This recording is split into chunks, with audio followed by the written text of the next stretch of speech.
with the old, in with the new applies to a lot of things this time of year. Home decor is no exception. Some fresh new features or accessories can be an easy way to give yourself a lift in these long winter months. We've asked designer Nyla to stop by with her take on the top 5 trends to consider in 2014. Happy New Year, nice to see you. Yes, you too. Okay, so what are we talking about here? Well, we have lots on the go, and what I love about these trends, first and foremost, is that they are easily implemented, and they have standing power. They're going to last a while. The word trend will take loosely because they are something new and new things that we're seeing, but don't be scared about spending money and investing on something that maybe is not going to be around next year. Okay, I like the sounds of that.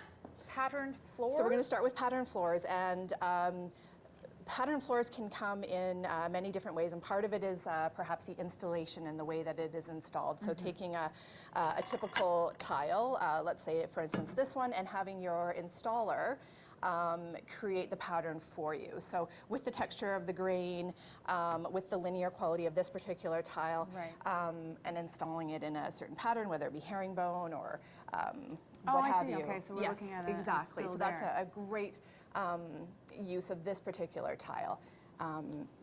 So pattern floors, I mean, so huge for 2014. Yeah, in the kitchen, really anywhere, and easy to use with common materials. And it has to be, it has to have staying power because you're not going to, not take with up your floor. Not with the floors. Yeah, so it's timeless. Exactly. The next trend we're talking about is light wood. Light wood or woods that are finished naturally. So everything from walnut to maple.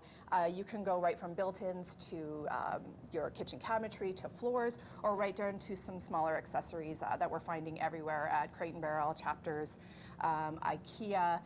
So really, whatever you're comfortable with, whatever you're ready to move forward with. This obviously is an example of a space where we've got light wood everywhere with the built-ins, the furniture and the flooring. So just creating a little bit more of a lighter scope instead of the darker that we've been seeing for so many years. I like that. And somebody told me from who came in from out of town, a designer said Calgary loves dark wood. Yes. It's because that's, that's sort of the color scheme It's warm, of our it's cozy. surroundings, but this could lighten it up just a little bit. A little fresher approach. Okay, now we're talking about statement lighting, and this is from your house, and I'm so jealous because this is a vintage piece that is so cool. I love it. It is. So with the statement lighting, what we're talking about is just sort of a different approach, thinking outside the box, whether it's scale, whether it's color, whether it's a found object like this. This is spun fiberglass I found at a vintage store in Nashville, and sort of how'd you fit that in your suitcase? They were kind enough to ship it to me, so that's great. But so just again, thinking outside the box, there it is in my space. Your space is lovely. And I have it hanging instead of sort of 2 table lamps on either side. So just a little bit of a different approach. Lighting really can take on a massive impact in the room. So again, there's some color. I don't think people think of color when they're thinking lighting, and I think that is really something to consider because light fixtures add huge impact. Not only functional, but think of the decorative aspect as well. I like that look, and I like vintage myself too. Blue and white. So the classic take on blue and white, we're seeing a fresh approach with mostly in the smaller decor items like bedding, tabletop. I love tabletops, so I'm sort of all over this cobalt and white collection from Crate & Barrel. Bedding, again, we've got the navy and white, the wedgwood, the ivories. I mean, wedgwood. Yes, I know, but it's all in a special, more fresher approach to.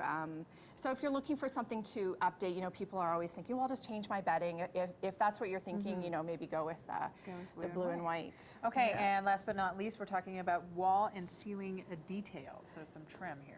Yeah, so again, from a decorative approach, when you're thinking about renovating or doing something different in your space, think about the walls, think about the ceilings, and adding more of a 3-dimensional aspect, whether it's wainscoting, chair rail, whether it's a coffered ceiling or paneling on the details. I mean, all of these moldings are really quite inexpensive, and you can have a lot of fun with them and really detail your walls and add that impact. This is a bathroom that is really glamorous and would be beautiful without the paneling, but it just takes it up a notch with the square detail approach and the texture that offers. You can paint it the same color as your wall, as you see here.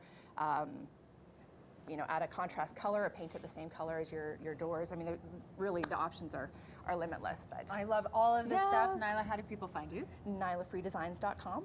Really nice to see you. Thanks, you too.